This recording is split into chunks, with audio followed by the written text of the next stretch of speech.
தந்தை மகன் தூய ஆவியாரின் பெயராலே.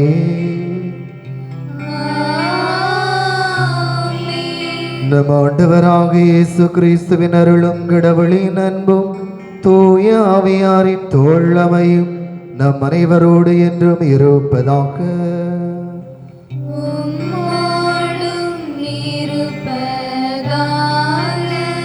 இறையேசுவில் அன்புக்குரிய சகோதரர்களே சகோதரிகளே, இன்றைய திருப்பலியானது சிரில் ஆண்டனி ஜோசப் என்பவருடைய பிறந்த நாள் இன்றைய பலியாக ஒப்பு கொடுக்கப்படுகிறது.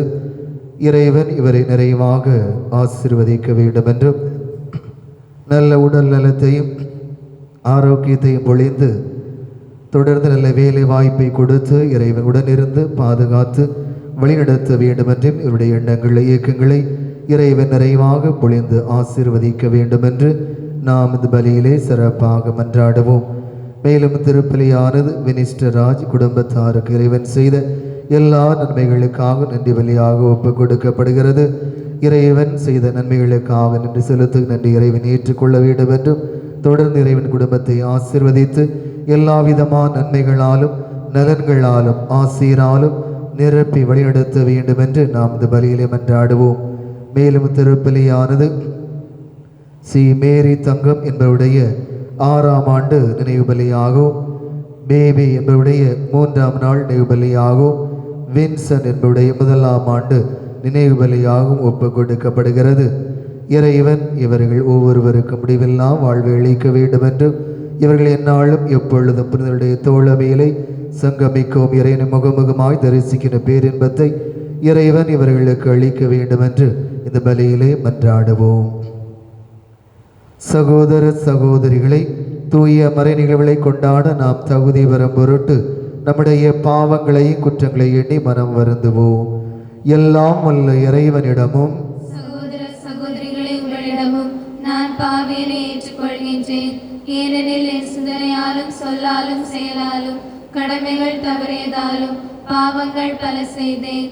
என் பாவமே என் பாவமே என் பெரும் பாவமே. ஆகையால் எப்பொழுதும் கன்னியான புனித மரியாவையும் வானதூதர் புனிதர் அனைவரையும் சகோதர சகோதரிகளை உங்களையும் நாம் இறைவனாகிய ஆண்டவரிடம் எனக்காக வேண்டிக் கொள்ள மன்றாடுகிறேன். எல்லாம் வல்ல இறைவன் நம் மீது இரக்கம் வைத்து நம்முடைய பாவங்களை எல்லாம் மன்னித்து நம் நிறைவான வாழ்வுக்கு அழைத்து செல்வாராக. கிறிஸ்துவே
மன்றாடுவோமாக. இறைவா, தவறி நடப்போர் நன்னறிக்கு திரும்பி வர அவர்களுக்கு உமது உண்மையின் ஒளியை காட்டுகின்றீர். கிறிஸ்தவ நம்பிக்கையை கடைபிடிப்போர் அனைவரும் தமது பெயருக்கு பொருந்தாதவற்றை விலக்கவும் ஏற்றவற்றை செயல்படுத்தவும் செய்தருள்வீராக. உம்மோடு தூய ஆவியாரின் ஒன்றிப்பில் இறைவனா என்றென்றும் வாழ்ந்து ஆட்சி செய்கின்றவர் வழியாக உம்மை மன்றாடுகின்றோம்.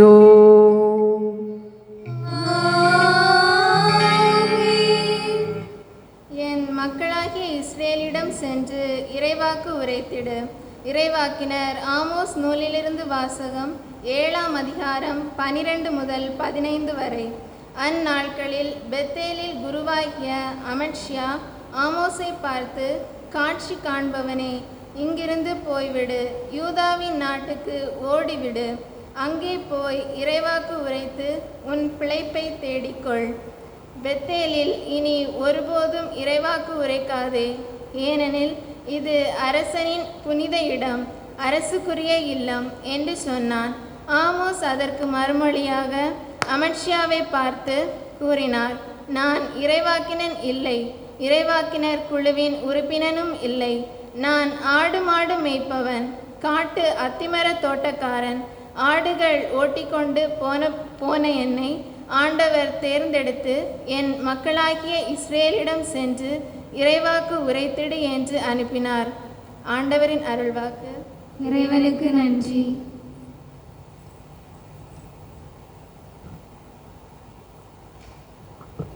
பதிலுரை பாடல் திருப்பாடல் 85.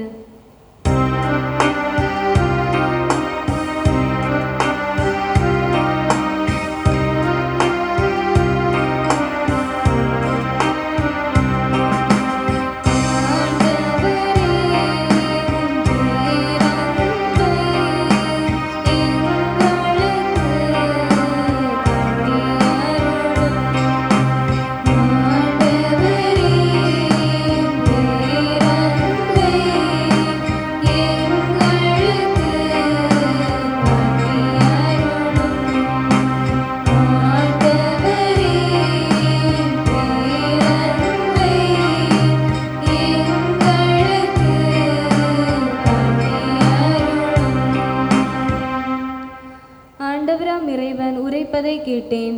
தம் மக்களுக்கு தம் பற்றுமிகு அடியாருக்கு நிறைவாழ்வை அவர் வாக்களிக்கின்றார். அவருக்கு அஞ்சி நடப்போருக்கு அவரது மீட்பு அண்மையில் உள்ளது என்பது உறுதி. நம் நாட்டில் அவரது மாட்சி குடிகொள்ளும்.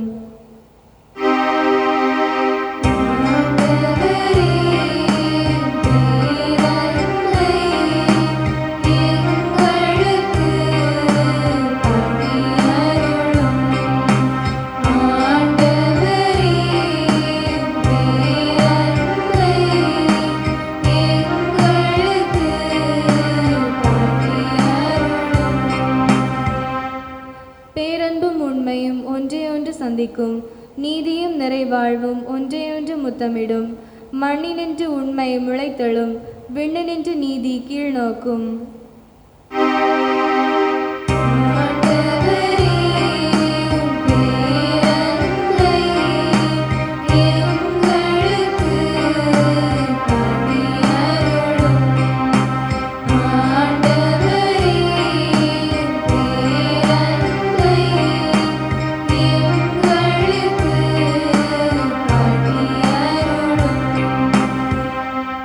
நல்லதையே ஆண்டவர் அருள்வார்.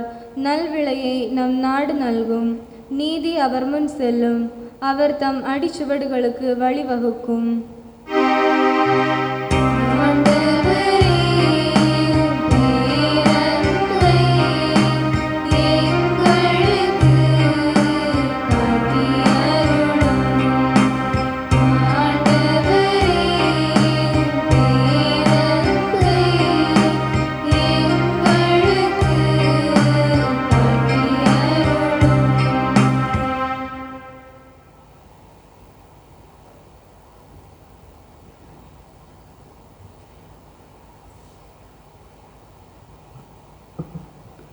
உலகம் தோன்றுவதற்கு முன்பே கடவுள் நம்மை கிறிஸ்து வழியாக தேர்ந்தெடுத்தார்.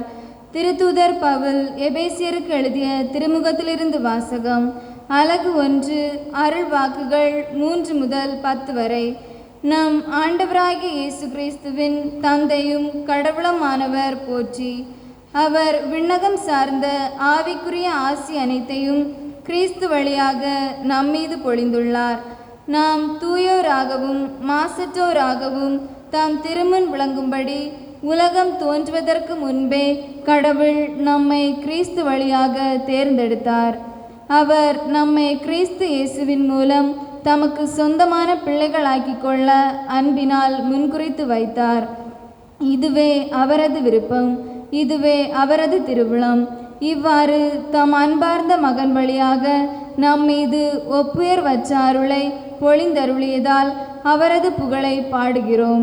கிறிஸ்து இரத்தம் சிந்தி தாம் அருள் வளத்திற்கு ஏற்ப நமக்கு மீட்பு அளித்துள்ளார். இம்மீட்பால் குற்றங்களில் இருந்து நாம் மன்னிப்பு பெறுகிறோம். அந்த அருளை அவர் நம்மில் பெருக செய்து அனைத்து ஞானத்தையும் அறிவுத்திறனையும் தந்துள்ளார். அவர் தமது திருவுளத்தின் மறைபொருளை நமக்கு தெரியப்படுத்தியுள்ளார். இது கிறிஸ்து வழியாக கடவுள் விரும்பி செய்த தீர்மானம்.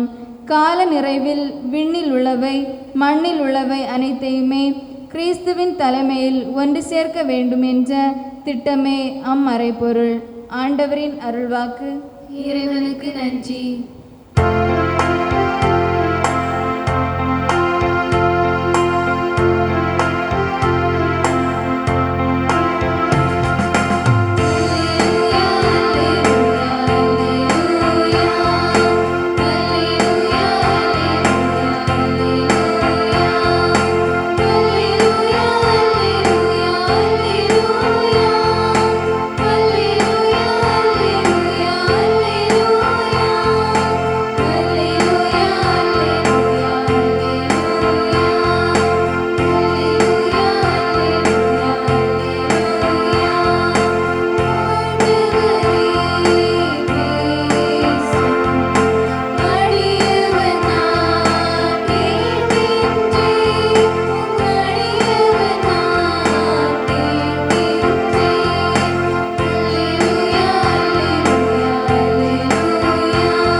ஆண்டவர் உங்களோடு இருப்பாராக.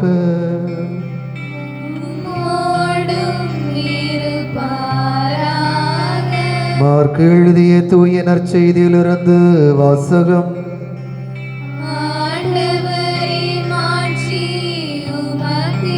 அதிகாரம் 6, இறை வார்த்தைகள் 7 முதல் 13 வரை. இயேசு 12 வரையும் தம்மிடம் வரவழைத்து அவர்களை இருவராக அனுப்பத் தொடங்கினார். அவர்களுக்கு தீய ஆவிகள் மீது அதிகாரமும் அளித்தார். மேலும் பயணத்திற்கு கைத்தடி தவிர உணவு, பை, இடைக்கச்சையில் செப்பு காசு முதலிய வேறு எதையும் நீங்கள் எடுத்து கொண்டு போக வேண்டாம். ஆனால் மிதியடி போட்டுக்கொள்ளலாம். அணிந்திருக்கும் அங்கி ஒன்றே போதும் என்று அவர்களுக்கு கட்டளையிட்டார். மேலும் அவர், நீங்கள் எங்கேயாவது ஒரு வீட்டுக்குள் சென்றால் அங்கிருந்து புறப்படும் வரை அவ்வீட்டிலேயே தங்கியிருங்கள். உங்களை எந்த ஊராவது ஏற்றுக்கொள்ளாமலோ உங்களுக்கு செவி சாய்க்காமலோ போனால் அங்கிருந்து வெளியேறும் பொழுது உங்கள் கால்களில் படிந்துள்ள தூசியை உதறிவிடுங்கள். இதுவே அவர்களுக்கு எதிரான சான்றாகும் என்று அவர்களுக்கு கூறினார். அப்படியே அவர்கள் புறப்பட்டு சென்று மக்கள் மனமாற வேண்டும் என்று பறைசாற்றினார்கள். பல பேய்களை ஓட்டினார்கள். உடலமற்றோர் பலரை எண்ணெய் பூசி குணப்படுத்தினார்கள். ஆண்டவரின் அருள்வாக்கு.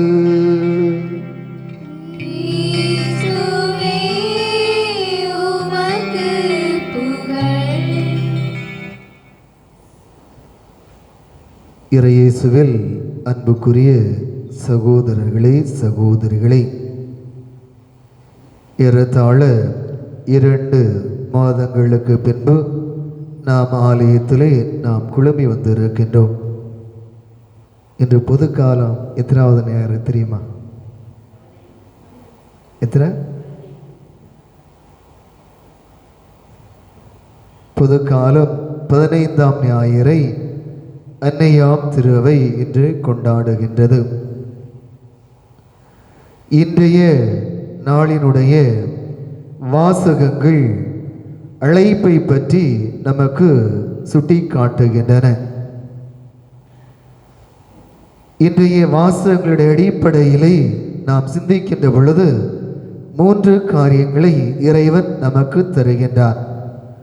முதலாக இறைவனின் அழைப்பிலே நாம் புனிதர்களாக வாழ்வதற்கு நாம் அழைக்கப்படுகின்றோம். இன்றைய முதல் வாசகத்திலே இறைவன் ஆமோஸ் இறைவாக்கினரை அழைக்கின்றார். அவர் ஒரு ஆடு மேய்ப்பவராகவும் அத்திமர தோட்டத்திலே பணிபுரிகின்றவராகவும் அவர் விளங்குகின்றார். ஒரு சாதாரண ஒரு மனிதர். இந்த மனிதனை அழைத்து இறைவாக்கு உரைப்பதற்கு அழைக்கின்றார். நற்செய்தி வாசகத்திலே இறைவன் அழைத்து அவர்கள் இருவராக அனுப்புகின்றார். இந்த நிகழ்வுகளை நாம் பார்க்கின்ற பொழுது இறைவன் இந்த சாதாரண மனிதர்களை அழைத்து தன்னுடைய பணியை அவர் செய்வதற்கு அனுப்புகின்றார். அதாவது அன்னை தெரசா தன்னுடைய முதிர் வயதிலே அவர் இறக்கின்ற தருவாயிலே இருக்கின்ற பொழுது ஒரு பத்திரிகையாளர் அவரை பார்த்து கேட்கின்றார், இந்த உலகம் முழுவதும் உங்களை நடமாடுகின்ற புனிதை என்று அழைக்கின்றார்கள். எனவே நீங்கள் ஒரு புனிதர் நிலைக்கு அவர்கள் உங்களை உயர்த்தி வைத்திருக்கிறார்கள். இவ்வாறு அழைக்கின்ற பொழுது உங்களுக்கு என்ன தோன்றுகின்றது என்று அந்த பத்திரிகையாளர் அன்னை தெரசாவை பற்றி கேட்கின்றார். அதற்கு அன்னை தெரசா அழகான ஒரு பதிலை சொல்லுகின்றார். அதாவது இது ஒரு அழைப்பு மட்டுமல்ல, இந்த புனிதம் என்பது ஒரு அழைப்பு அல்ல, மாறாக நாம் வாழுகின்ற சூழலிலே நாம் எப்படிப்பட்ட ஒரு வாழ்க்கையை நாம் வாழ்கிறோம் என்பதை பொறுத்துதான் நாம் புனிதர்களாக வாழ்கிறோமா இல்லையா என்பதை அதை தீர்மானிக்கிறது. எனவே நீர் ஒரு பத்திரிகையாளர் என்றால் உன்னுடைய இந்த பத்திரிகை பணியிலே நீர் ஒரு புனிதத்தன்மையோடு இந்த பணியை நீர் செய்கின்றீரா என்று அவரை பார்த்து கேட்கிறார். எனவே அந்த பத்திரிகையாளர் அந்த ஒரு தன்னுடைய பணியை புனிதத்தன்மையோடு செய்வதற்கு அவன் அழைக்கப்படுகின்றான். அப்படி என்றால் நாம் ஒவ்வொருவரும் அழைக்கப்பட்ட நிலையிலே நாம் எந்த பணியை நாம் செய்கின்றோமோ அந்த பணியிலே நாம் புனிதத்தன்மை மிக்கவர்களாக நாம் இருக்க வேண்டும். அந்த பணியை நாம் புனிதத்தோடு ஆற்ற வேண்டும். அதைத்தான் அன்னை தெரசா தன்னுடைய அந்த இறுதி நிலையில் கூட அவர் அந்த பத்திரிகையாளருக்கு அந்த ஒரு சிந்தனையை முன்வைக்கின்றார். அன்புக்குரியவர்களே, இதைத்தான் நாம் அழைக்கப்பட்ட நாம் ஒவ்வொருவரும் வாழ்வதற்கு அழைக்கப்பட்டு இருக்கிறோம். எனவே அழைப்பு எல்லாருக்கும் இருக்கிறது. எனவே அந்த அழைப்பை புனிதத்தன்மை உடையதாக மாற்றுவது நம்முடைய கையிலே இருக்கிறது. இந்த ஆமோஸ் இறைவாக்கினர் கடவுளால் அழைக்கப்பட்டு அவர் யூதா நாட்டை சார்ந்தவர். ஆனால் அவர் இஸ்ரேல் நாட்டிலே பார்க்கின்றார், அங்கே நீதி மண்ணிலை புதைக்கப்படுகிறது. அரசன் அந்த நீதியை மண்ணிலை புதைத்து கொண்டு இருக்கின்றார். மக்களுக்கு நீதி கிடைக்கவில்லை. எனவே தான் அவன் யூதா நாட்டிலிருந்து இஸ்ரேல் நாட்டிற்கு சென்று அங்கு இறைவாக்கு உரைப்பதற்கு செல்லுகின்றான். அப்பொழுது அரசன் என்ன சொல்லுகின்றான், நீ உன்னுடைய நாட்டிற்கு செல் என்று அவரை கட்டாயப்படுத்துகின்றார். ஆனால் கடவுள் எதை சொல்வதற்கு பணித்தாரோ அதை அந்த இஸ்ரேல் நாட்டிலே சென்று அவர் தெளிவாக அதை பறைசாற்றுகின்றார். எனவே அழைக்கப்பட்ட தன்னுடைய வாழ்விலை புனிதத்தன்மை உடையவராக வாழ்ந்தார். அன்புக்குரியவர்களே, எனவே நாமும் இறைவனால் அழைக்கப்பட்டு இருக்கின்றோம். நம்முடைய வாழ்வை நாம் புனிதத்தன்மை உடையவை ஒரு வாழ்க்கையாக நாம் மாற்றி இருக்கின்றோமா? இரண்டாவதாக, கடவுளுடைய அழைப்பு என்பது வாழ்வை கொடுப்பதாக இருக்கின்றது. இன்றைய நற்செய்தி வாசகத்திலே நாம் பார்க்கின்ற பொழுது இயேசு கிறிஸ்து என்ன சொல்லுகின்றார்? பயணத்திற்கு நீங்கள் எதையும் எடுத்து செல்ல வேண்டாம் என்று சொல்லுகின்றார். பழைய காலத்திலே பயணம் மேற்கொள்ளுகின்ற பொழுது கையிலே உணவு எடுத்து செல்வார்கள், பணம் எடுத்து செல்வார்கள். அதற்கு அந்த பயணத்துக்கு தேவையான பொருட்களை பையிலே எடுத்து செல்வார்கள். இன்னும் இந்த பயணத்திற்கு அப்பமும் உலர் திராட்சையும் எடுத்து செல்வார்கள். ஆனால் இறைமகன் இயேசு என்ன சொல்லுகின்றார்? நீங்கள் பை எடுத்து செல்ல வேண்டாம் என்று சொல்லுகின்றார். அப்படி என்றால் இவருடைய வாழ்க்கைக்கு, அன்றாட வாழ்க்கைக்கு இவர்கள் எப்படி உண்பார்கள்? இரண்டாவதாக, இந்த மத்திய கிழக்கு பகுதியிலே அங்கு என்ன செய்வார்கள்? போதிக்கின்றவர்களும் சரி, திருப்பயணிகளாக செல்லுகின்றவர்களும் கையிலே பை வைத்திருப்பார்கள். எதற்காக? இந்த மக்களை சந்திக்கின்ற பொழுது மக்கள் என்ன செய்வார்கள்? இவர்களுக்கும் இன்னும் இந்த ஆலயத்திற்காக அவர்கள் பணத்தை அல்லது அதற்கு தேவையான பொருட்களை கொடுப்பார்கள். எனவே அதை சேமித்து வைப்பதற்காக இந்த பையை கையில் வைத்திருப்பார்கள். இந்த குருக்களும் பக்தர்களும் இந்த பொருட்களை மக்களிடத்திலே வசூல் செய்வதற்காக இந்த பைகளை வைத்திருப்பார்கள். இயேசு சொல்லுகின்றார், நீங்கள் பை எதுவும் எடுத்து செல்ல வேண்டாம். அன்புக்குரியவர்களே, அப்படி என்றால் இறைமகன் இயேசு எதை நம்மிடத்திலே, அழைக்கப்பட்டவரிடத்தில் எதிர்பார்க்கிறார் என்றால், நீங்கள் அவரிடத்தில் பெற்றுக்கொள்வதற்கு பதிலாக நீங்கள் அவர்களுக்கு கொடுங்கள், வாழ்வை கொடுங்கள் என்று சொல்லுகின்றார். இந்த நெருக்கடியான இந்த வேளையிலே நாம் எத்தனை பேர் நாம் பிறருக்கு வாழ்வை கொடுத்தோம் என்று ஒருவர் அலைபேசியிலே பேசிக்கொண்டிருந்தார்கள். அதாவது நாங்கள் திருப்பலிக்கு வரலாமா என்றெல்லாம் சொல்லி கேட்டுக்கொண்டிருந்தார்கள். நானும் பேசிக்கொண்டிருந்தேன். அப்பொழுதுதான் இந்த ஒரு வார்த்தை, அதாவது இந்த நெருக்கடியான வேளையிலே, இந்த கோவிட்-19 இந்த சூழ்நிலையிலே நாம் என்ன செய்கிறோம்? வேக்சின் போட்டோன்னு எல்லாரும் ஸ்டேட்டஸில் என்னது வச்சோம்? நாங்கள் வேக்சின் போட்டாச்சு அப்படின்னு சொல்லிட்டு என்ன செய்தாங்க? நிறைய பேர் ஸ்டேட்டஸ் வச்சுருந்தாங்க. அதாவது நாங்கள் போட்டிருக்கோன்னு சொல்லிட்டு மற்றவங்களும் தெரிந்து கொள்ளட்டும், இல்லை என்றால் நான் போட்டு விட்டேன் என்ற ஒரு ஆசையாக கூட இருக்கலாம். அன்புக்குரியவர்களே, இதிலே நாம் இந்த தடுப்பூசி போட்ட உடனே நாம் அதை பிறருக்கு நாம் தெரியப்படுத்த வேண்டும் என்று நாம் ஆசைப்படுகின்றோம். அதே போல எத்தனை பேர் நாம் ஒருவேளை அது சரி என்றால், நாம் நோயினால் பாதிக்கப்பட்டு இருக்கிறோம் என்றால், நாம் எத்தனை பேர் பிறருக்கு நாம் சொன்னோம்? பிறருக்கு சொல்வதற்கு கூட நாம் தயாராக இல்லை. ஒருவேளை அதை சொல்லிவிட்டால் நம்மை தீண்ட தகாதவர்களாக ஒதுக்கி விடுவார்கள் என்ற ஒரு சிந்தனை இருந்தது. இது ஒரு நோய், மற்ற நோயை போல. எனவே ஒருவேளை அது யாரும் போட்டதில்லை, ஒருவேளை எனக்கு கொரோனா வந்து இருக்கிறது என்று ஸ்டேட்டஸ் யாராவது போட்டாங்களா? போட்டால் கூட நாம் தப்பு இல்லை என்று தான் நாம் சொல்ல முடியும். ஏனென்றால் இரண்டு காரியம். ஒன்று, நாம் பிறர் அவர்களிடத்திலிருந்து கவனமாக இருப்பதும், இன்னொன்று நாம் அவருக்காக ஜெபிப்பதும், அவர்களுக்கு தேவையான காரியங்களை உதவி செய்வதற்கும் ஒரு வாய்ப்பாக நாம் இருந்திருக்கும். எனவே நம்முடைய பார்வை எப்படி இருக்கிறது? நம்முடைய பார்வையை நாம் மாற்றிக்கொள்ள வேண்டும். இறைமகன் இயேசு இங்கே சொல்லுகின்றார், நீங்கள் பயணத்திற்கு செல்லுகின்ற பொழுது எதையும் எடுத்து செல்ல வேண்டாம். அப்படி என்றால் உங்களுக்கு தேவையானதை அந்த மக்கள் கொடுப்பார்கள். ஒன்று. இரண்டாவது, நீங்கள் அந்த மக்களுக்கு எதை கொடுக்க வேண்டும் என்றால் வாழ்வை கொடுக்க வேண்டும் என்று சொல்லுகின்றார். எனவே நாம் நம்முடைய இந்த நெருக்கடியான வேளைகளை நாம் எத்தனை பேருக்கு வாழ்வை கொடுத்திருக்கிறோம் என்று நாம் சிந்தித்து பார்ப்போம்.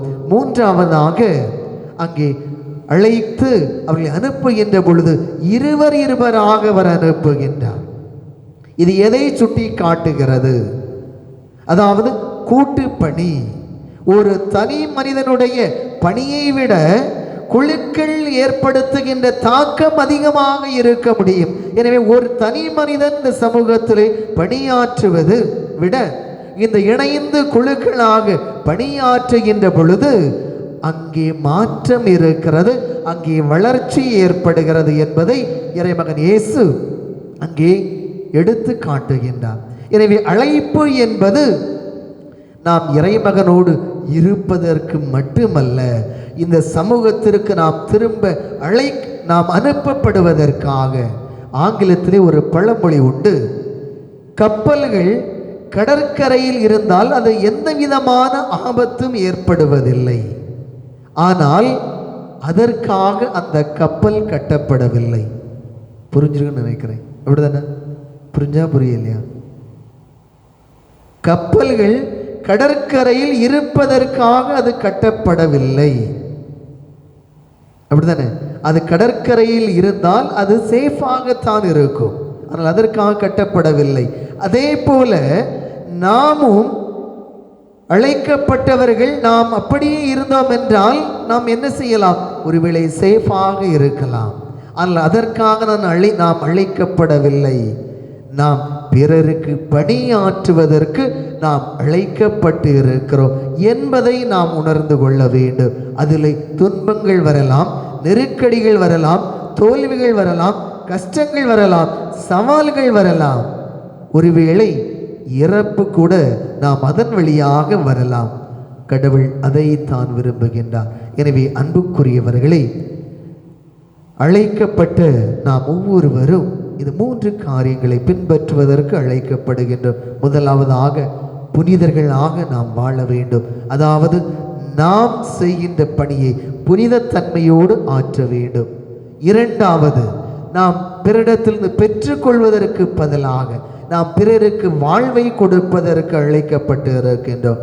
மூன்றாவதாக, நாம் அங்கே அடங்கி இருப்பதற்கு அல்ல, மாறாக நாம் அனுப்பப்படுவதற்கு அழைக்கப்பட்டு இருக்கிறோம். எனவே அதற்கு நாம் தயாராக இருக்கின்றோமா?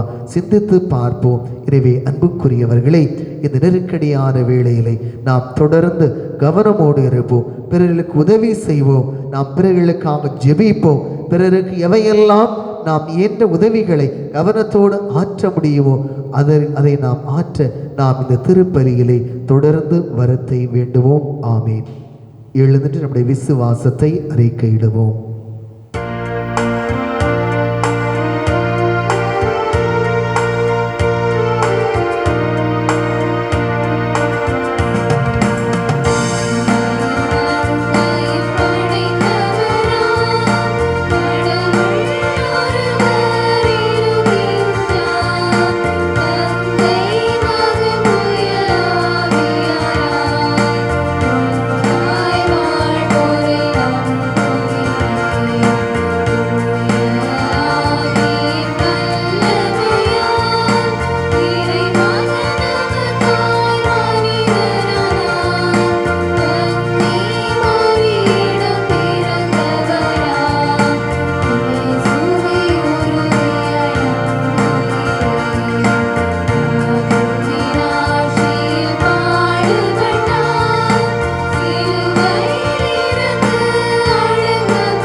நம்முடைய தேவைகளை அமைதியாக இறைவன் பாதம் எடுத்துரைப்போம்.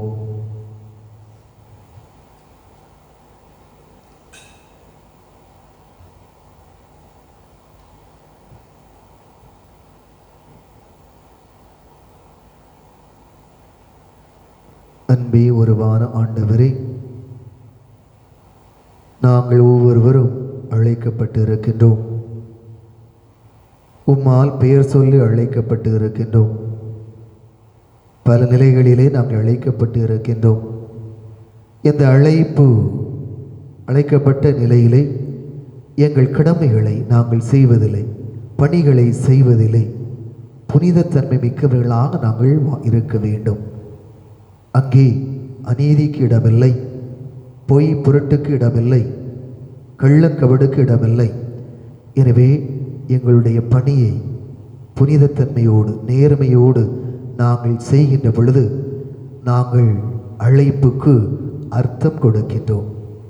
அன்பு ஆண்டவரே, எனவே அழைக்கப்பட்ட நாங்கள் ஒவ்வொருவரும் நாங்கள் இருக்கின்ற நிலையிலே புனிதத்தன்மை கொண்டவர்களாக நாங்கள் ஆற்றுகின்ற பணியை புனித தன்மையோடு நாங்கள் செய்ய வேண்டிய அருளை எங்களுக்கு தாரும். அன்பு ஆண்டவரே, நாங்கள் ஒவ்வொருவரும் நீர் தந்த வாழ்வின் வழியாக பிறருக்கு வாழ்வை கொடுக்கின்றவர்களாக நாங்கள் திகழ வேண்டிய அருளை தாரும். நாங்கள் பிறரிடத்திலிருந்து வாழ்வை பெற்றுக்கொள்ள மட்டுமல்ல, பிறருக்கு வாழ்வு கொடுக்க நாங்கள் அழைக்கப்பட்டு இருக்கிறோம். பல வேளைகளிலே பிறருடைய வாழ்வை சீரழிக்கின்றவர்களாக நாங்கள் இருந்து கொண்டு இருக்கின்றோம். அன்பு ஆண்டவரே, எனவே நாங்கள் பிறருக்கு வாழ்வை கொடுக்க வேண்டிய நல்ல மனநிலையை எங்களுக்கு தாரும். அன்பு ஆண்டவரே, எங்களை தொடர்ந்து நீர் ஆசீர்வதியும். உம்முடைய அருள் வரங்களினாலும் ஆசீராலும் நிரப்பியறலும். எங்களுக்கு தேவையான எல்லா காரியங்களையும் தாரும். என்னுடைய பங்கிலுள்ள ஒவ்வொரு குடும்பங்களையும் ஆசீர்வதியும்.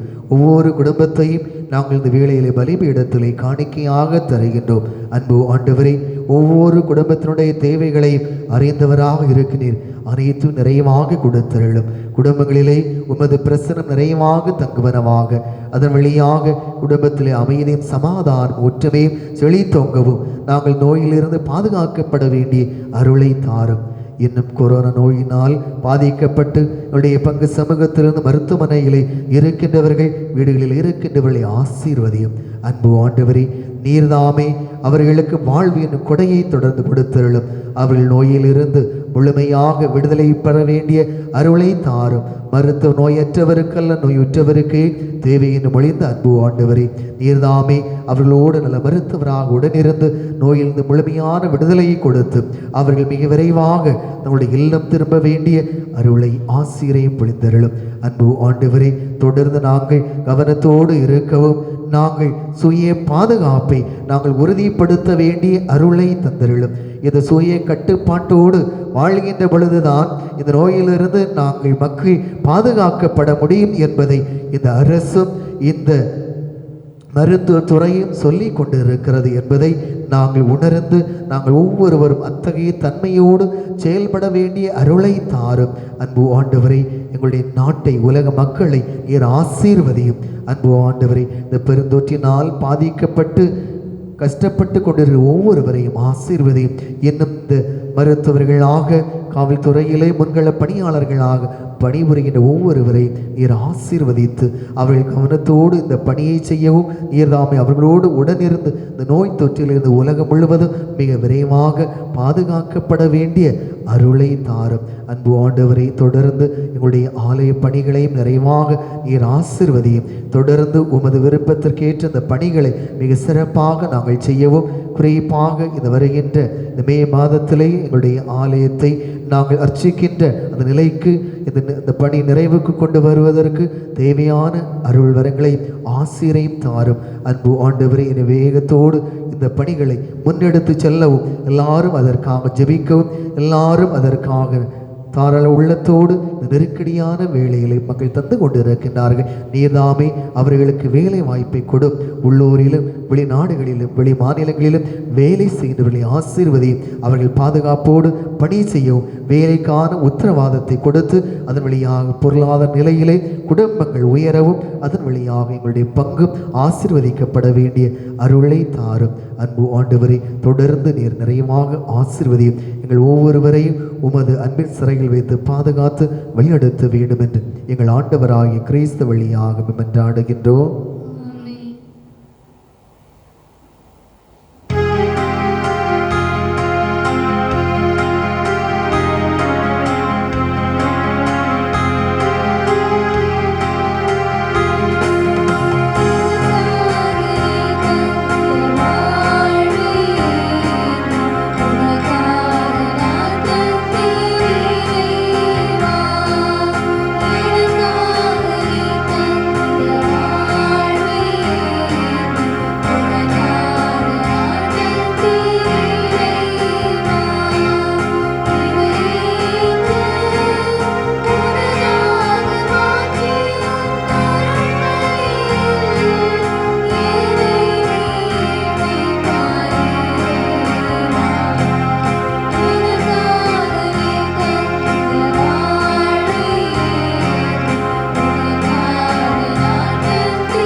சகோதர சகோதரிகளை என்னுடைய உங்களது மானை பலி எல்லாம் அல்ல தந்தையாக இறைவனுக்கு ஏற்றதாகும்படி மன்றாடுங்கள். ஆண்டவர் தமது பெயரின் புகழ்ச்சிக்காகவும் ஆட்சிக்காகவும் நமது நன்மைக்காகவும் புனித திரு அவை அனைத்து நலன்களுக்காகவும் உமது கையிலேற்றி பலி ஏற்றுக்கொள்வாராக. ஆண்டவரே, உம்மை நோக்கி மன்றாடும் திரு அவையின் காணிக்கைகளை கண்ணோக்கி அருளும். நம்பிக்கையாளர் புனிதத்தில் வளர உதவும் உணவாக இவற்றை மாற்றி அருள்வீராக. எங்கள் ஆண்டவராகிய இயேசு கிறிஸ்து வழியாக உம்மை மன்றாடுகின்றோம்.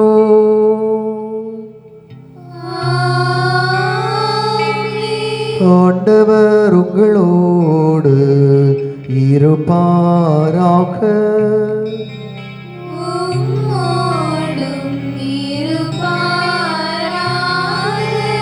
இதயங்களை மேலே எழுப்புங்கள்.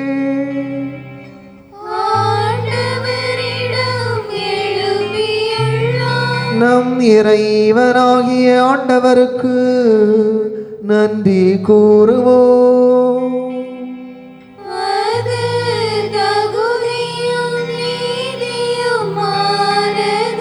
ஆண்டவரே, தூயவரான தந்தையே, என்றும் வாழும் எல்லாம் வல்ல இறைவா, எந்நாளும் எவ்விடத்திலும் நாங்கள் உமக்கு நன்றி செலுத்துவது மெய்யாகவே தகுதியும் நீதியும் ஆகும். எங்கள் கடமையும் மீட்புக்குரிய செயலுமாகும். அழிவுக்குரிய மனிதருக்கும் அது இறையியல்பின் ஆதரவை அளிக்கின்றேன். மேலும் மனிதனின் சாகும் தன்மையை பிணிபோக்கு மருந்தாக பயன்படுத்தி நாங்கள் எவ்வாறு அழிவுற்றோமோ அவ்வாறே எங்கள் ஆண்டவராகிய கிறிஸ்து வழியாக எங்களுக்கு மீட்பு அருள்கின்றீர். இவை அனைத்தாலும் அளவற்ற மாட்சி உமக்கே உரியது என்பதை உணர்கின்றோம். அவர் வழியாக உமது மாண்பை வானதூதர்களின் அணிகள் வழிபடுகின்றன. உமது திருமுன் காலத்துக்கு மகிழ்கின்றன. அவர்களோடு எங்கள் குரலையும் சேர்த்து கொள்ளுமாறு நாங்கள் உமை தாழ்வுடன் இறங்கி புகழ்ந்து அக்களிப்புடன் பாடுவதாவது.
ஆண்டவரே, நேர்மையாகவே தூயவர், தூய்மை அனைத்துக்கும் ஊற்று.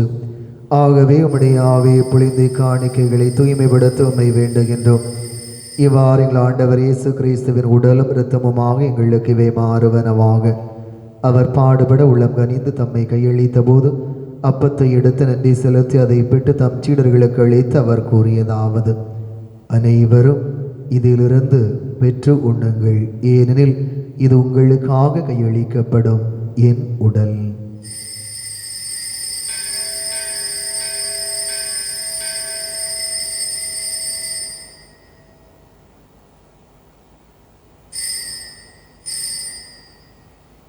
அவ்வண்ணமே இரவு விருந்தை அருந்தியவின் கிண்ணத்தையும் எடுத்து மீண்டும் உமக்கு நன்றி கூறி தம் சீடர்களுக்கு அளித்து அவர் கூறியதாவது: அனைவரும் இதிலிருந்து பெற்று பருகுங்கள், ஏனெனில் இது புதிய நிலையான உடன்படிக்கைக்குரிய இரத்தத்தின் கிண்ணம்.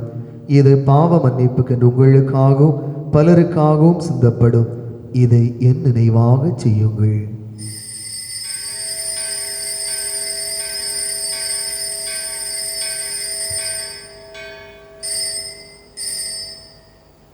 நம்பிக்கையின் மறை பொருள்.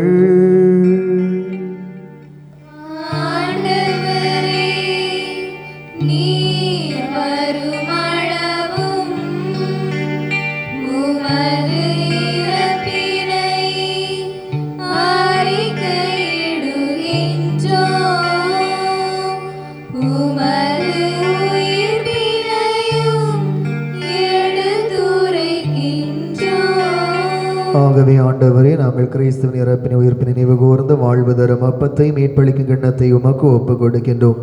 உம் திருமணன்று உமக்கு ஊழியம் புரிய தகுந்தவர்களை ஏற்றுக்கொண்டீர். எனவே உமக்கு நன்றி செலுத்துகின்றோம். மேலும் கிறிஸ்து உடலிலும் இரத்தத்திலும் பங்கு கொள்ளும் எங்களை தூய ஆவியார் ஒன்று சேர்க்க வேண்டும் என உம்மை தாழ்மையுடன் மன்றாடுகின்றோம். ஆண்டவரை, உலகெங்கும் பிறவி இருக்கும் அது திரு அவை நினைவு கூர்ந்தருளும். எங்கள் திருத்தந்தை பிரான்சிஸ், எங்கள் மறை மாவட்ட பரிவாளர் பேராயர் ஆண்டனி, எல்லா திருநிலையினராகிய அனைவரோடும் உமது திரு அவை அன்பில் நிறைவு பெறச் செய்தருளும். மேலும் உயிர்த்தெழும் எதிர்நோக்குடன் தொழில் கொள்ளும் எங்கள் சகோதர சகோதரிகளையும் இறந்தோர் அனைவரையும் இரக்கத்துடன் நினைவு கூர்ந்து உமது திருமுக ஒளியினுள் ஏற்றருளும். எங்கள் அனைவர் மீதும் இரக்கமாயிரும். கடவுளின் கன்னித்தாயான புனித மரியா, அவருடைய கணவரான புனித யோசை, புனித திருத்தூதர்கள், இவ்வுலகில் உமக்கு உகந்தவராய் இருந்தோராகிய புனிதர் அனைவருடனும் நாங்கள் நிலை வாழ்வில் பங்கு கொள்ளும் தகுதி பெற்று உம் திருமகன் இயேசு கிறிஸ்து வழியாக உம்மை புகழ்ந்தேத்து வரமருள உம்மை மன்றாடுகின்றோம். இவர் வழியாக இவரோடு இவரில் எல்லாம் வல்ல இறைவனாகிய தந்தையே, தூய ஆவியாரின் ஒன்றிப்பில் எல்லா புகழும் ஆட்சியும் என்றென்றும் உமக்கு உரியதே.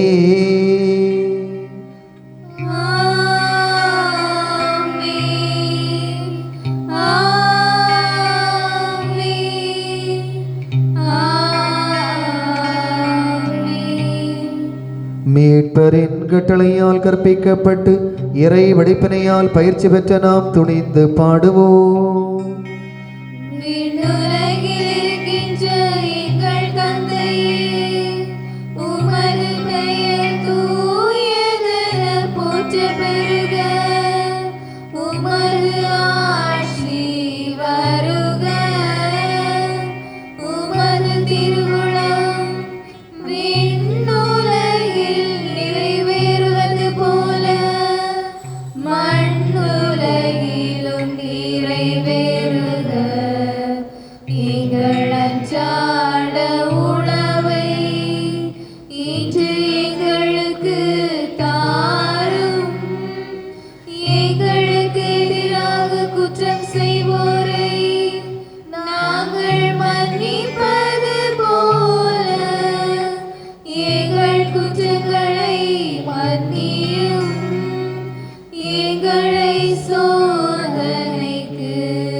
ஆண்டவரே, தீமை அனைத்திலும் இருந்தும் எங்களை விடுவித்து எங்கள் வாழ்நாளில் அமைதி கனியுடன் அருளும் மன்றாடுகின்றோம்.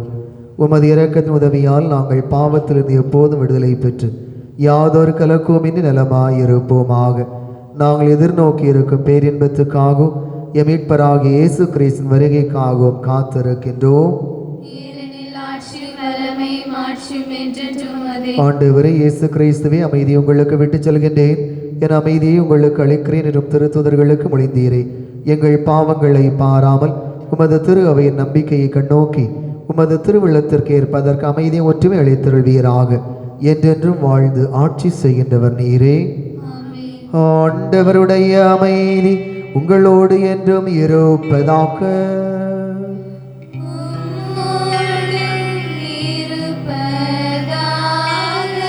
ஒருவருக்கொருவர் மகிழ்ச்சி நிறைந்த உறவின் வாழ்த்துக்களை பகிர்ந்து கொள்வோம். சமாதானம்.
இறைவனின் செம்மறியே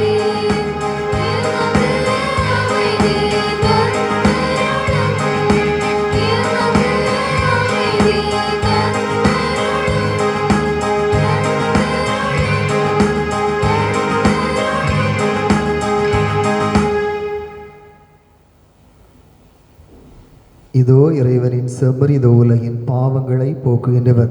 இவருடைய விருந்துக்கு அழைக்க பெற்ற நாம் அனைவரும் பேறு பெற்றோர். ஆனால் ஒரு வார்த்தை மட்டும் சொல்லியருளும், எனது ஆன்மா நலமடையும். அன்புக்குரியவர்களே, திருவிருந்திலே ஒரு வரிசையிலே பங்கெடுக்கவும், இடைவெளி விட்டு வரவும்.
திருமண அறிவிப்பு. நமது பங்கை சார்ந்து அமல் சத்யதாஸ் மேரி ஹெலன் இவருடைய மகள் அஜிதா சைஜிக்கும் சென்னை மயிலை மறை மாவட்டத்தை சார்ந்த அம்மஞ்சிக்கரை பங்கின் ஜெயச்சந்திரன் தரணியுடைய மகன் தனசேகருக்கும் திருமணம். நமது பங்கை சார்ந்த அமல்ராஜ் மேரி வசந்தகுமாரியுடைய மகன் அரவிந்த் மேக்லின் ஜோஸுக்கும் கோட்டார் மறை மாவட்டம் ஆலஞ்சி பங்கை சார்ந்த சனிஸ்லாஸ் கிளானருடைய மகள் ஆசிகா செலஸுக்கும் திருமணம். நமது பங்கை சார்ந்த மரிய ஜான்சன் சபினா மேரியுடைய மகன் கிளின் ஜானுக்கும் திருச்சூர் மறை மாவட்டம் விஜயபுரம் பங்கை சார்ந்த ஜார்ஜ் கபிரியல் கேர்லி ஜார்ஜ் இவருடைய மகள் ரெய்மி ஜார்ஜுக்கும் திருமணம்.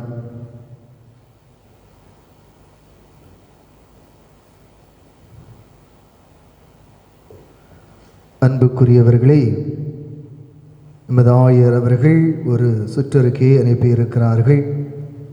இந்த வழிபாடு நெறிமுறைகளை நாம் எப்படி பின்பற்ற வேண்டும், எனவே இதை நீங்கள் உங்கள் அக்கம் பக்கத்து வீட்டாருக்கும் இதை தெரிவிக்க அன்போடு கேட்டுக்கொள்கிறேன். தற்போது நமது மத்திய மற்றும் மாநில அரசுகள் ஊரடங்கில் பல தளர்வுகளை தந்துள்ள நிலையில் ஆலயங்கள் திறந்த வழிபாடு நடத்தவும் அனுமதிக்கப்பட்டுள்ளோம். கொரோனா தொற்றின் இனியும் ஓர் அலை எழ நாம் அனுமதிக்கக்கூடாது என்கிற உறுதிப்பாட்டோடு எல்லா மக்களும் செயல்படுவது இன்றைய காலத்தின் கட்டாயமாகும். அதாவது இனி அடுத்த அலை நம்மை மனிதர்களை தாக்கக்கூடாது என்பதை கருத்தில் கொண்டு நாம் முன்னெச்சரிக்கை நடவடிக்கையாக நாம் செயல்பட வேண்டும் என்பதுதான் இதனுடைய சாராம்சம். ஒன்று, ஆலய வழிபாடுகள். நமது குளித்துறை மறை மாவட்டத்தின் எல்லா ஆலயங்களும் திறக்கப்பட்டு அரசின் வழிகாட்டுதலுக்கு ஏற்ப திருவழிபாடுகள் நடைபெற வேண்டும். ஞாயிறு திருப்பலி மற்றும் எந்த திருப்பலியாக இருந்தாலும் ஆலயத்தில் திருப்பலில் 50 நபர்கள் மட்டுமே அனுமதிக்கப்படுவர். அது எந்த திருப்பலியாக இருந்தாலும் சரி. ஞாயிற்றுக்கிழமை திருப்பலியை ஒன்றுக்கு மேற்பட்ட திருப்பலிகள் ஆலயத்தில் நிறைவேற்றலாம். அதற்கு அனுமதி வழங்கப்படுகிறது. குழுவாக பாடல் பாடவும் பொது பாடல் புத்தகங்களை இறை மக்கள் பயன்படுத்தவும் அனுமதி மறுக்கப்படுகிறது. ஞாயிறு திருப்பலி 1 மணி நேரத்திற்கு மேல் நீடிக்காமலும் வார நாள் திருப்பலிகள் அரை மணி நேரத்திற்கு மேல் நீடிக்காமல் இருக்க வேண்டும். மறையவர்கள் சுருக்கமாக அமைய வேண்டும். அதே போல ஞாயிறு திருப்பலியில் வானவர் கீத, நம்பிக்கை அறிக்கை ஆகியவை பாடலாக பாடாமல் அவற்றை ஜெபிக்க வேண்டும். முன்னிசை மற்றும் இடை இசை இவற்றையெல்லாம் கீபோர்டிலே தவிர்க்க வேண்டும். திருவுணவு கைகளில் மட்டுமே வழங்கப்பட வேண்டும். அதே போல பொது நலன் கருதி சளி, காய்ச்சல் மற்றும் இருமல் அறிகுறி உள்ளவர்கள் ஆலய வழிபாடுகளில் பங்கேற்க அனுமதி இல்லை. திருப்பலி நீங்களாக எந்த ஒரு கூட்டமும் ஆலயத்திலோ ஆலய வளாகத்தில் நடைபெற அனுமதி மறுக்கப்படுகிறது. 2, இல்ல விழாக்கள். பொதுவாக இல்லங்களில் நடைபெறும் புது வீடு மந்திரித்தல், பிறந்த நாள் கொண்டாட்டங்கள் ஆகியவற்றில் அதிகமாக மக்கள் கூடுவதை தவிர்க்க வேண்டும். இயன்றவரை திருமண நிகழ்வுகளை ஊரடங்கு முடிவுறு வரை நடத்தாமல் பார்த்து கொள்ள வேண்டும்.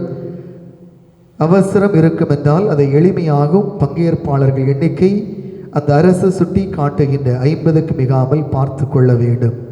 3வது, அடக்க சடங்குகள். இறை மக்கள் விருப்பத்திற்கு ஏற்ப இறந்தோருக்கான திருப்பலி வீடுகளில் அல்லது ஆலயத்தில் நிறைவேற்றிக் கொள்ளலாம். ஆனால் திருப்பலிலே 20 நபர்களுக்கு மேல் அடக்க சடங்கில் பங்கேற்பதற்கு அனுமதி இல்லை. 4, சமூக கூடங்கள் பயன்பாடு. நமது பங்குகளுக்கு உரிமைப்பட்ட சமூக கூடங்கள் அல்லது திருமண மண்டபங்கள் திறக்க அனுமதி இல்லை. 5, திருவிழாக்கள். குருசடி மற்றும் பங்கு விழாக்கள் எதுவுமே நடத்துவதற்கு அனுமதி இல்லை. அதற்கான தயாரிப்புகளும் முயற்சி மேற்கொள்வது தடை செய்யப்படுகிறது. 6, திருமுழுக்கு கொண்டாட்டங்கள். அது திருப்பலியில் புறம்பே நடத்த அனுமதிக்கப்படுகிறது. அது தனி திருமுழுக்கு என்றில்லாமல் அது ஆலயத்தில் சொல்லி ஒரு நாள் திருப்பலி முடிந்த பின்பு அதை கொடுப்பதற்கு அது அனுமதி வழங்கப்படுகிறது. அதே போல தேர்தல் மற்றும் பயிற்சி, பங்கு பெறுவை தேர்தல் நடத்துவதற்கு அனுமதி இல்லை.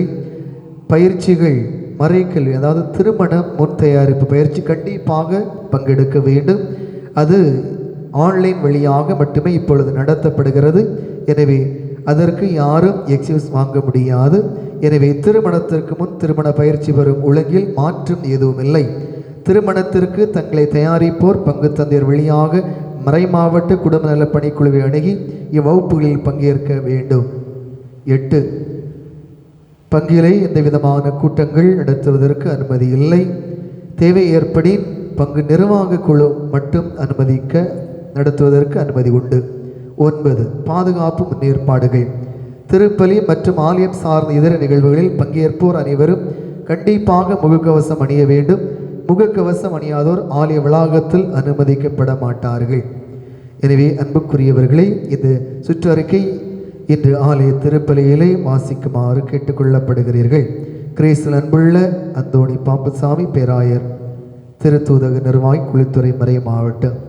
எனவே அன்புக்குரியவர்களே, இதை நீங்கள் புரிந்திருப்பீர்கள் என்பதை நினைக்கின்றேன். எனவே இதை நாம் கண்டிப்பாக பின்பற்ற வேண்டும். ஏனென்றால் நாம் முன்னெச்சரிக்கை நடவடிக்கையாக இருப்பது நமது கடமை. நமக்கு தெரியும், நம்முடைய பங்கிலே நாம் கொரோனா நோயினால் அதிகமான இழப்புகளை நாம் சந்தித்தோம். இன்னும் நம்முடைய பங்கிலே மருத்துவமனையிலே சிகிச்சை பெற்று கொண்டிருக்கிறார்கள் என்பதை நீங்கள் அறிந்திருக்க வேண்டும். அதே போல வீடுகளிலே நாம் அப்படி அறிகுறி தெரிந்தால் உடனடியாக சிகிச்சை பெறுவது நமது கடமை. ஏனென்றால் அதிலே கஷ்டப்பட்டவர்களுக்கு தான் அதனுடைய வலி தெரியும். எனவே அது இன்னும் நாம் அடுத்த நிலையை கடந்து செல்லாமல் இதை கட்டுப்படுத்த வேண்டியது தனி மனிதருடைய கடமை என்பதை நாம் உணர்ந்து நாம் ஒவ்வொருவரும் இதற்கு முழு ஒத்துழைப்பு நல்க அன்போடு கேட்டுக்கொள்கிறேன். எனவே அதன் அடிப்படையில் தான் நமக்கு இந்த ஞாயிற்றுக்கிழமை சனிக்கிழமை அந்த ஞாயிறு திருப்பலியாக சிறப்பிக்கப்படுகிறது. எனவே ஏதாவது ஒரு திருப்பலியை பங்கெடுத்தால் போதும். இந்த திருப்பலி பங்கெடுத்தவர் அந்த ஞாயிற்றுக்கிழமை திருப்பலி பங்கெடுக்கக்கூடாது. இந்த ஞாயிறு திருப்பலி பங்கெடுக்கின்றவர்கள் சனிக்கிழமை மாலை நடைபெறுகின்ற அந்த ஞாயிறு திருப்பலிலே பங்கெடுக்கக்கூடாது. அன்புக்குரியவர்களே, இன்று முதல் அன்பே ஆலயத்திற்கான அன்பே வெளியா கலெக்ஷன் நடைபெறும்.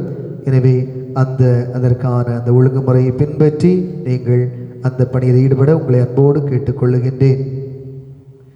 அன்புக்குரியவர்களே, நம்முடைய இந்த ஆலய வளாகத்து சொந்தமான கல்லறை தோட்டத்தில் உள்ள ஏற்கனவே கல்லறை புக்கிங் செய்திருப்பார்கள். அதை அடையாளப்படுத்துகின்ற பணி நடைபெறுகிறது. எனவே ஒருவேளை அந்த சில பெயர்கள் விடுபட்டு இருக்கலாம்.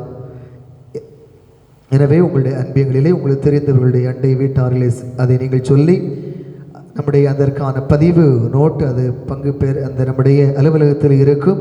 எனவே அதை 2 நாட்களுக்குள்ளாக நீங்கள் வந்து அதை பார்த்து உங்களுடைய அந்த பெயர் நீங்கள் பதிவு செய்த பெயர் இருக்கிறதா என்பதை நீங்கள் உறுதி செய்து கொள்ளுமாறு உங்களை அன்போடு கேட்டுக்கொள்ளுகின்றேன்.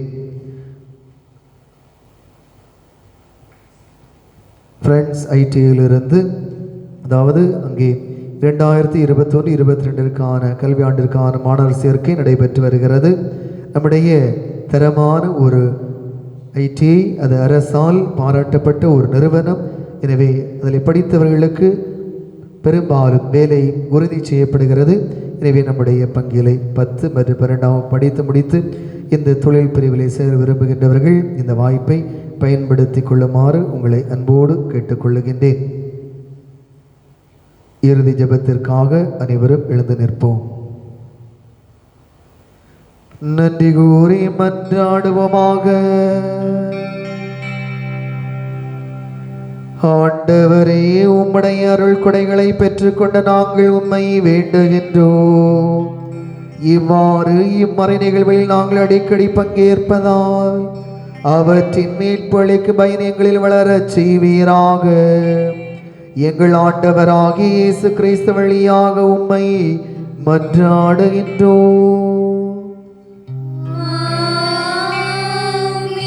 ஆண்டவர்களோடு இருப்பாராக.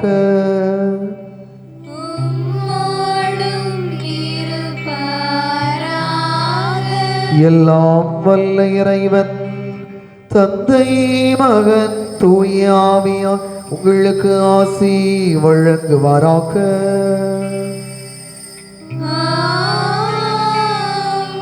சென்று வாழுங்கள், இறைவன் உடனிருக்கின்றார்.